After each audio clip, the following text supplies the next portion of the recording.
should I invest in individual stocks or ETFs? Okay, so my answer is always okay, you could do both. Okay, there's not a rule saying you have to do one or the other.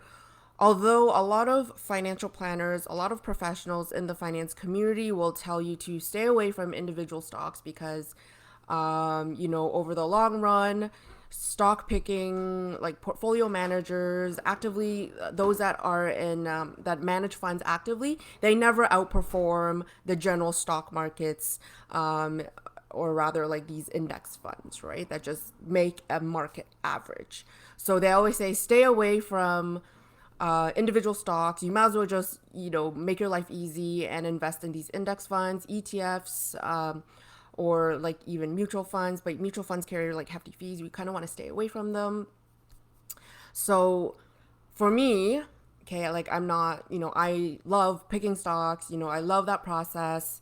Is one of my passions. So I say I built my six-figure investment portfolio through individual stocks. Okay, and I started over 10 years ago. Back then, index funds weren't, or ETFs were not that, I guess, popular, or rather, I maybe took no interest in them because I loved choosing stocks, right? So you can always do both. Okay, and anything that you're interested in. Okay, I would never say, stay away from that.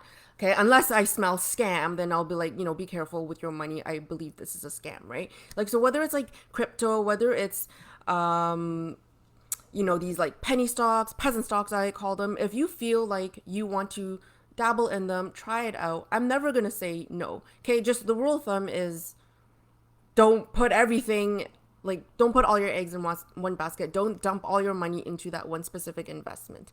Okay, and I will never advise you to do that with any specific stock. I don't care how like safe it is. I don't care if it's like RBC or TD, any of those like super relatively safe investments. Okay, because you just don't want to put all your eggs in one basket. It's not advisable. So to decide whether you should invest in ETFs, or individual stocks, again, you can do both. What I do recommend to like my students and clients is that you build a core of these index funds. Okay, especially if you're starting out, if you're a beginner, you want to like not only build confidence, okay, because usually like index funds and ETFs are not going to go to zero. Okay, whereas if you put all your money into an individual stock and it doesn't do well, you watch it go down 30% in 2 weeks. Okay, that's not going to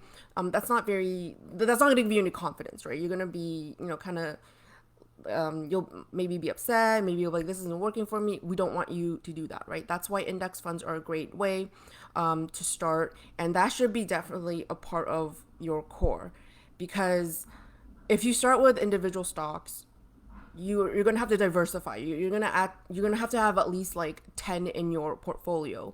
So then it gets to a point where you're managing it, and again, picking stocks has its own there's a more active strategy involved, whereas index funds, it's like set it and forget it, and then you can just be on your way. So it's much easier to have a core of index ETFs across many industries, all size companies, geographically diverse, and then you can start adding individual stocks on the outside. It's kind of like you have your egg, the yolk is your core, and then on the whites are like the outside. Like you have your riskier things, you have your individual stocks. So that's how you basically start building your portfolio, especially if you want to add individual stocks to it.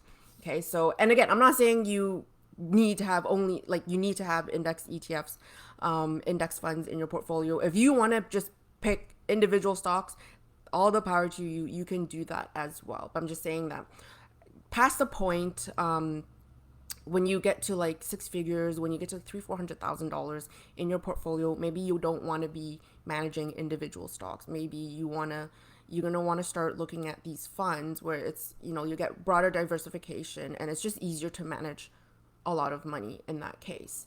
So the other consideration is how many other accounts are you managing, right? So if you're opening up an account, like investment account for your kids, you're going to have like your RESPs, and then you have your RSPs, and then you have your TFSAs. Maybe you're managing your partner's accounts as well. Okay, that becomes a lot. And if you're doing individual stocks, yeah, maybe you pick a couple companies and then you add it to all the portfolios. But again, it starts to become a little bit more work than you want. So that is entirely up to you how you want to manage your portfolio. If it's just like individual, you're single, you have a couple of accounts like your TFSAs, your RSPs, that's cool. Okay, so again, it just becomes a matter of how do you want to manage your portfolios? If you want like the bare minimum, least amount of work, okay, then index ETFs are the way to go. You can just invest in these index ETFs for the rest of your lives and you will be just fine. Okay. So again, just keep in mind, there's no one answer. There's no saying you have to invest in individual stocks or ETFs. You can do both. I do both.